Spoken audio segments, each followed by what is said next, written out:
অবরুদ্ধ হয়েছেন আসিফ নজরুল ওই ক্যাম্পাসেই। কেন আসিফ নজরুল অবরুদ্ধ হয়েছেন?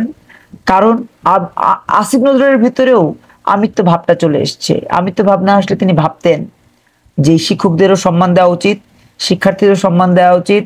যার লজ্জা নাই তার তো লজ্জার বোধোদয় নাই। দেখেন তিনি এবং তারা 5ই আগস্টের আগে কিন্তু আমার বাক স্বাধীনতা থাকতে হবে, আমার কোটা থাকা যাবে না, বৈষম্য থাকা যাবে না, এটা করা যাবে না, ওইটা করা যাবে না, আমরা অমুক করব, আমরা তমুক করব, এত গাল গল্প দিয়েছেন।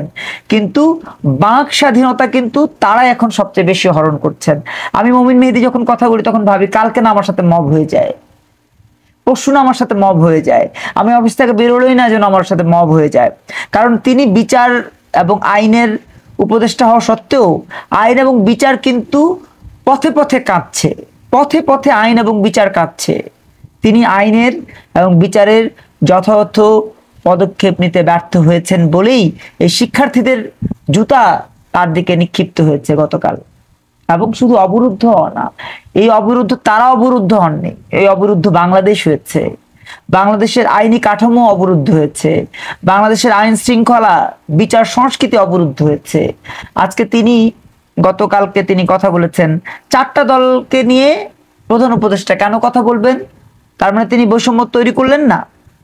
বাংলাদেশ না বিশ্বের কোথাও আলাদা করে ছোট দল বা বড় দলের বৈষম্য করা হয় না। গতকাল ডক্টর ইউনূস এটি করেছেন। ফ্যাসিবাদ বিরোধী এবং ফ্যাসিবাদের পক্ষে দুটি ভাগে বিভক্ত করে বাংলাদেশের রাজনৈতিক দলগুলোকে তারা দুটি ভাগে ভাগ করেছেন।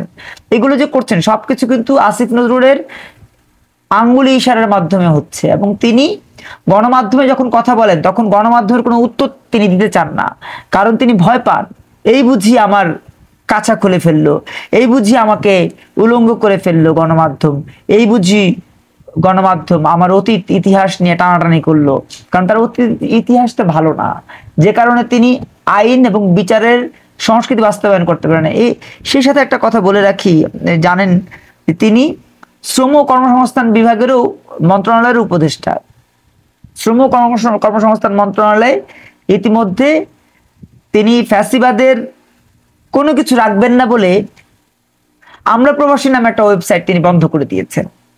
কিন্তু আমরা প্রবাসী ওয়েবসাইট বন্ধ করে দিয়ে যে ওয়েবসাইটটা তিনি চালু করেছেন সেটা ওপেন হতেই সময় লাগে 10 মিনিট। আমরা যারা প্রবাসী ভাইরা দেশের বাইরে যেতে চায় বা যারা দেশের বাইরে আছে তারা বলে যে ভাই ওই ওয়েবসাইট ওপেন হতেই 10 মিনিট সময় লাগে, এত স্লো। হোস্টিং, ব্যান্ডউইথ সব জায়গায় ত্রুটি। নতুন যেই ওয়েবসাইটটা করেছে সেই ওয়েবসাইটে তারা কোটি কোটি টাকা খরচ করেছে শ্রম কর্মসংস্থান মন্ত্রণালয়। কিন্তু বিনিময়ে কি পাচ্ছি? বিনিময়ে পাচ্ছি আসিফ নজরুলের অথর্বতা। কারণ আসিফ নজরুল তো সত্যিকার অর্থেই সুশিক্ষায় শিক্ষিত না। একজন সুশিক্ষায় শিক্ষিত মানুষ কখনোই হুট করে একটা সিদ্ধান্ত কারো কাঁধের উপরে চাপিয়ে দিতে পারেন না, হুট করেই কাউকে ফ্যাসিবাদ বলে তাকে জাস্টিফাই করতে পারেন না। জাস্টিফাই করবে আদালত, যে তিনি ফ্যাসিবাদ কিনা, তিনি দালাল কিনা, তিনি খুনি কিনা, তিনি সত্যিকার অর্থেই মানুষের রক্ত দিয়ে গোসল করেছেন কিনা, সেটা আদালত বলবে। আসিফ নজরুল বা আমি, আপনি, আমরা না। জাস্টিফাইড এই যে সংস্কৃতি তিনি চালু করছেন এতে করেও আইন বিচার প্রশ্নবিদ্ধ হচ্ছে, বাংলাদেশের চলমান সরকার প্রশ্নবিদ্ধ হচ্ছে।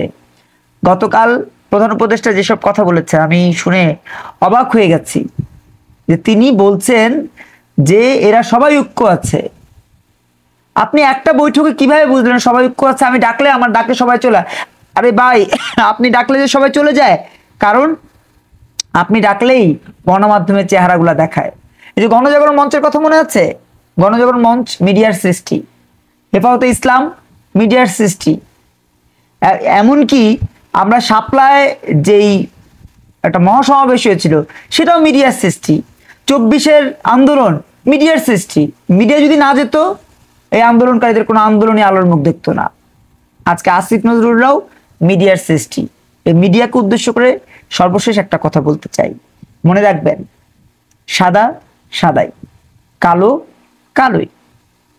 ইতিহাসে লক্ষ লক্ষ বছর ধরে হাবিল কাবিলের ইতিহাস আছে, জেনে নেবেন হাবিল এবং কাবিলের ইতিহাসে একজন কিন্তু পরাজিত হয়েছে শুধুমাত্র অন্যায়ের সাথে আপোষ করার কারণে।